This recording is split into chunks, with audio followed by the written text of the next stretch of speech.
Good morning students.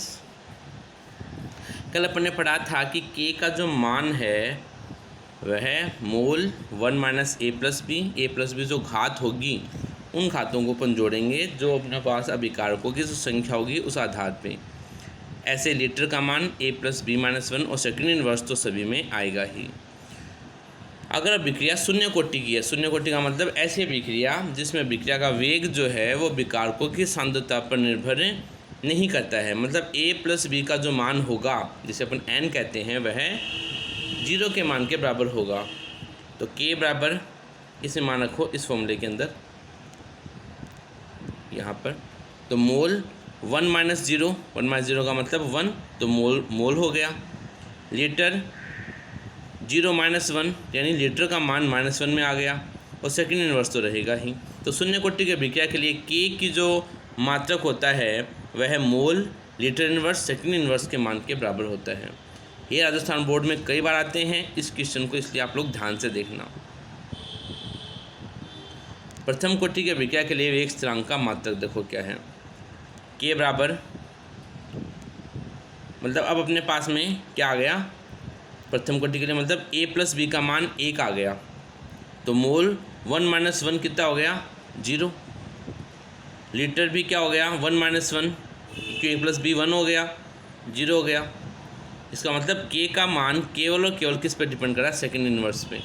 तो k के लिए यूनिट क्या होगी, सेकंड इनवर्स हो जाएगी।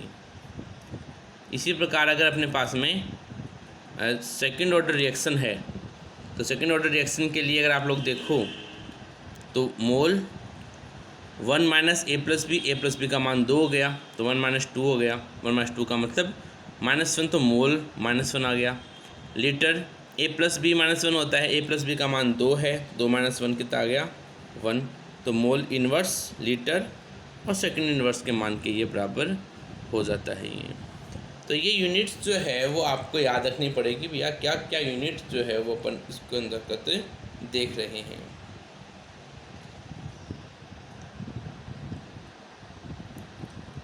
अब देखिए अभिक्रिया की कोटि और अनुसंख्यता क्या होती है।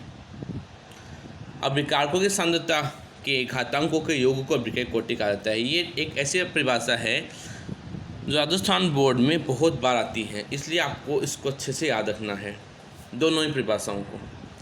कि सांद्रता जो है अभिकारकों की सांद्रता उनके घातांकों के योग को अपन अभिक्रिया की कोटि के नाम से जानते हैं। या अपन ये कह सकते हैं अभिकारकों के उन अणुओं की संख्या जिसे वेग नियम जो अपन वेग व्यंजक लिखते हैं उसमें प्रदर्शित किया जाता है, और उन अणुओं की संख्या जो अभिक्रिया के वेग को प्रभावित करती है, यानी जो अभिक्रिया के वेग को प्रभावित करती है अभिकारकों की संख्या वह ही अभिक्रिया की कोटि कहलाती है। इसका मतलब जो सांद्रताएं जो अभिकारकों की जो सांद्रताएं अपने पास होती है वह अभिक्रिया के वेग को जो प्रभावित नहीं करती वो अभिक्रिया की कोटि में नहीं गिनी जाती हैं।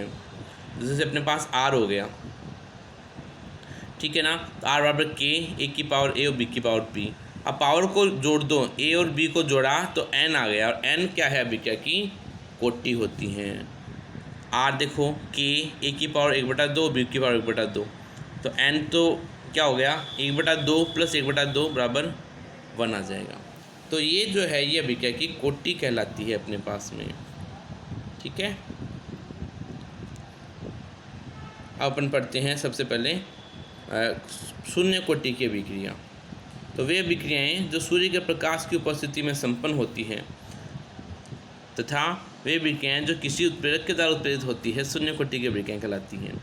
यानी या तो किसी भी उत्प्रेरक के द्वारा उत्प्रेरित होगी या सूर्य के प्रकाश की उपस्थिति में संपन्न होगी, ऐसी सारी की सारी अभिक्रियाएं शून्य कोटि की अभिक्रिया कहलाती हैं।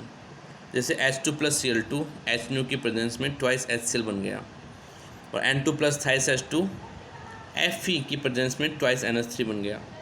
तो dx/dt जो वेग है R है, K जो है H2 की पावर 0 Cl2 की पावर 0, मतलब H2 की 0 घात की और Cl2 की भी 0 घात के बराबर होती है, इसलिए ये शून्य कोटि की अभिक्रिया कहलाती हैं।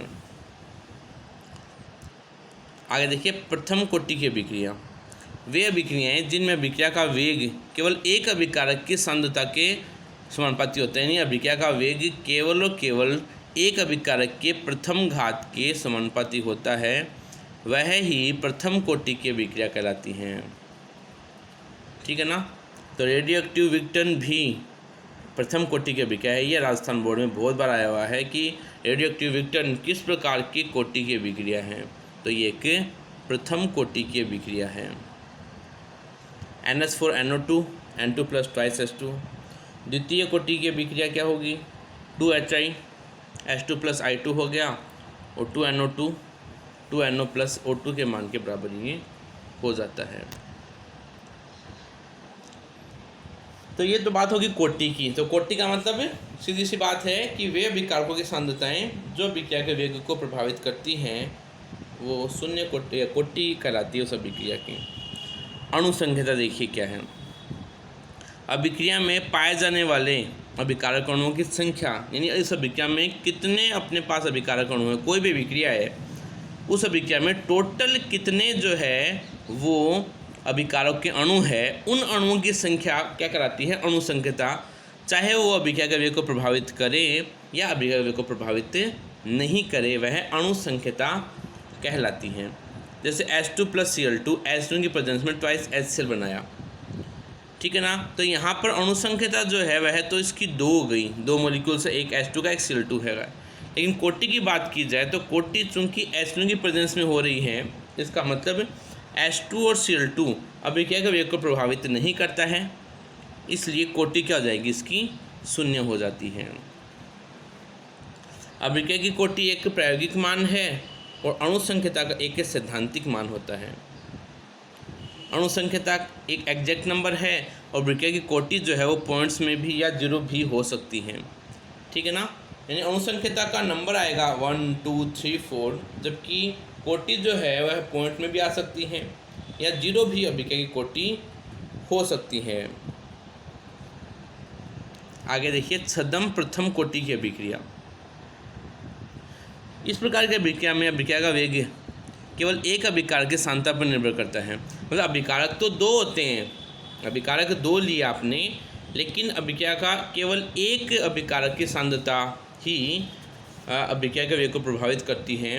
दूसरा अभिकारक हमेशा अधिक, मतलब बहुत अधिक मात्रा में होता है, और जब किसी भी अभिकारक की मात्रा बहुत अधिक हो जाती है तो वह भी अभिक्रिया के वेग को प्रभावित नहीं कर पाती है। जैसे अम्ल उत्प्रेरित एस्टर का जल अपघटन, ये बहुत महत्वपूर्ण एग्जाम्पल है किसका? छद्म प्रथम कोटि की अभिक्रिया का। कि अपने पास एथाइल एसीटेट है H2O in the presence of H+ का मतलब हो गया अम्ल उत्प्रेरित, और प्रोडक्ट आ गया CH3COH और अपने पास एथेनॉल की प्राप्ति हो गई। तो इसके लिए अगर अपन रेट लिखें dx/dt जो रेट होती हैं K, तो अभिक्रिया का वेग केवल और केवल इसकी सांद्रता पर निर्भर करता है, एस्टर की H2O की सांद्रता पर निर्भर नहीं करता है। ठीक है ना। इसलिए आपको यहाँ पे 2 अभिकारक दिख रहे हैं, लेकिन अभिक्रिया का वेग केवल एक ही अभिकारक के द्वारा प्रभावित होता है, इसलिए इसका नाम क्या होता है? छद्म। छद्म का मतलब होता है जूठी। तो जूठी ये एक प्रथम कोटि की अभिक्रिया होती है। H2O यहाँ पर एक आधिक्य में होता है, इसलिए इसकी सांद्रता अभिक्रिया के वेग को प्रभावित नहीं करती हैं। अगर कोई अभिक्रियाएं 2 पदों में संपन्न हो रही हैं तो मंद गति का जो पद होगा वह अभिक्रिया के वेग को निर्धारित करेगा, और तीव्र गति का जो पद होगा वह अभिक्रिया के वेग को निर्धारित नहीं करता है। ठीक है ना। जैसे अपने पास एक रिएक्शन दी हुई R के 1 की पावर 1/2 और B की पावर 3/2, अभिक्रिया कोटि निकालनी है। तो कोटि का बताया मैंने आपको कि जो घात है उनको जोड़ दीजिए, तो 1/2 + 3/2, तो लिया तो कितना आया? 2, यानी अभिक्रिया कोटि कितनी हो गई? 2 हो जाती है। और अगर R का मान अपने को दे रखा है K 1 की पावर 1/2 B की पावर 2, तो 1/2 + 2 कितना आ गया? 5/2, यानी N का मान कितना आ गया?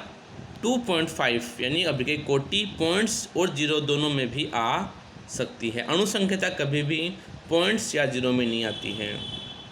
ठीक है। तो वीडियोस को देखिए बेटा आप लोग आराम से, और इसको जब देखोगे तो आपको काफ़ी चीज़ें आपके क्वेश्चन सॉल्व हो जाते हैं।